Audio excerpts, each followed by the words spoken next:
Animation breathes life into CG, and unfortunately, most commoners tend to lump everyone working on an animated film under the animator umbrella. I cringe when I hear things like, the animators did such a wonderful job with the hair on Moana, or the animators are amazing, look how realistic the water looks. That's just straight up not what animators do. I mean, I get why people think that, but still, I don't like it. This is a breakdown of what animators actually do at large animation and VFX studios, the tools they use, what their day-to-day looks like, and what skills you'd need to have to become an animator.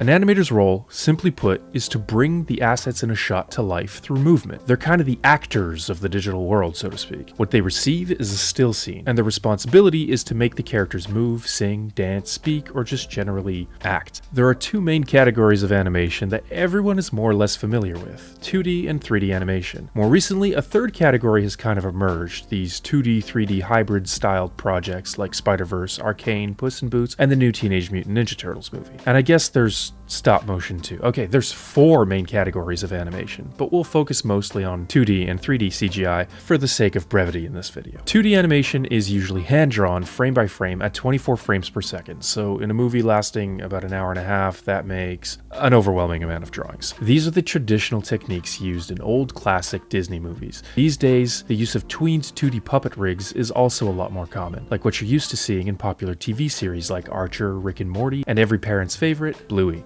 That means they start with 2D drawings, but give it some joints so they can move limbs around and swap poses more easily than having to draw everything over and over again with minor adjustments on every frame. 3D, on the other hand, is much more prevalent these days, especially in film. You know, Pixar animation, or even the creatures and superheroes you're used to seeing in tentpole Hollywood movies. When it comes to 3D animation, an animator is handed a rig, which is a 3D character or object with a built-in skeleton that has controls to make it easy to move and pose the asset. The general gist of the workflow is that you use the rig to create key poses of the character's movement. Then the software interpolates the in-between frames, essentially filling in the rest of the movement. That makes it sound easy, but mastering animation is actually so goddamn hard. You need a masterful understanding of body mechanics, a strong sense of timing, general appeal, and a very firm grasp of the essential principles of animation. Pulling off the illusion of making your audience believe that the character on screen is real is one of the trickiest feats in CG work, period. Animation is acting by reincarnating a character on every shot and placing its limbs and parts in the right place at the right time, frame by frame, like some bizarre puppet show for necrophiliacs, where even a single awkward movement can have significant impact, potentially disrupting the believability and breaking the illusion of the sequence entirely. There are a few key skills any animator needs to master before they can keyframe with the pros. If you want to be an animator, you're going to need to master the 12 principles of animation, and those are squash and stretch, anticipation, staging, straight ahead action and pose to pose, follow through and overlapping action, slow in, slow out, arcs, secondary action, timing, exaggeration, solid drawing, and appeal. Beyond that, a strong sense of body mechanics is mandatory. That means to really understand how the body moves, generally speaking, different cadences or gaits in a walk cycle, understanding how to demonstrate or feel weight in your performances, a key grasp on facial expressions and body language is also important, which is why it always helps to learn more about acting in general. Many animators decide to take acting courses. The skills learned are entirely transferable. Mix all of that with a keen sense of timing and appeal, and you've got yourself an animator. And while it doesn't hurt to know how to draw, it's absolutely not essential to becoming a 3D animator. Let's say you just got hired as an animator. Congrats!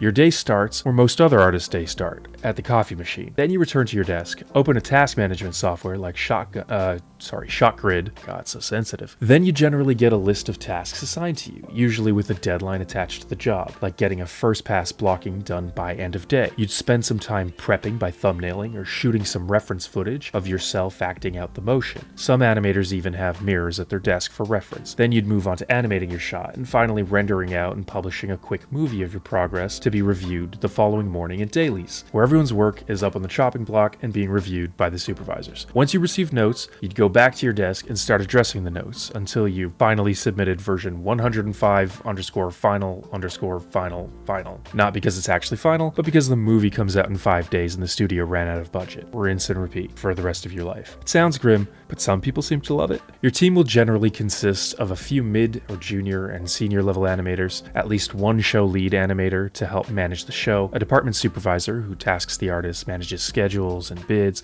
and ensures quality of everyone's work is up to par. And of course, production coordinators to keep everyone on task and the project on track. If ever you have questions and are unsure who to reach out to, just look for the overly caffeinated millennial darting around all over the studio with a laptop in hand. With 2D animation, you'll generally be animating in software like Toon Boom Harmony with rigged puppets, or TV Paint for a more hand-drawn approach. While in 3D, you can use an array of DCCs such as Blender, 3ds Max, or Cinema 4D, which is mostly used for motion graphic style animation. The majority of the industry has settled on using Autodesk Maya when it comes to animation. Other companies even go so far as to build their own proprietary software, like Pixar did with Presto, an animation software that can only be used at Pixar by Pixar employees. Just know that the software doesn't make the artist. It doesn't matter which software you use, how expensive or rich in features it is really. The software is simply a tool. What's most important when it comes to animation are your fundamentals. It's still fundamentally important to have a firm grasp of how your tools work, but most Maya animators usually aren't really Maya experts. They have teams of artists and developers to rely on when they need specific help getting the software to do what they want. The reason you'd be hired as an animator is because of your solid understanding of animation principles, your eye, and your ability to put it all into practice, not your technical understanding of the software. In terms of the overall VFX and animation pipeline, the anim department falls right after the assets department, which includes modeling and rigging, and before the CFX and lighting departments. That means the animators typically have to wait until the character has a first pass of modeling and rigging before their fun begins, and animators will go back and forth with the assets department requesting changes to the rig to help them get the poses that they want out of it. And once the animators have pushed out their work, the CFX artists and lighters can have their fun. Likewise, animators will likely be taking requests from the downstream departments to make their lives easier. With the advent of the exciting and not at all worrying use of AI on the horizon, we've seen some interesting developments within this discipline. Tools like Cascader use AI on the back end to assist with animation, filling in betweens, adding secondary motion in believable ways. Others, like Move AI, leverage machine learning to capture motion from video and provide high-fidelity motion capture data. Wonder Studio even lets you completely replace actors in live-action footage with a fully animated CG character. More recently, platforms like Runway's Gen 2 even allow you to generate wonky animation from a single image or text prompt. It's all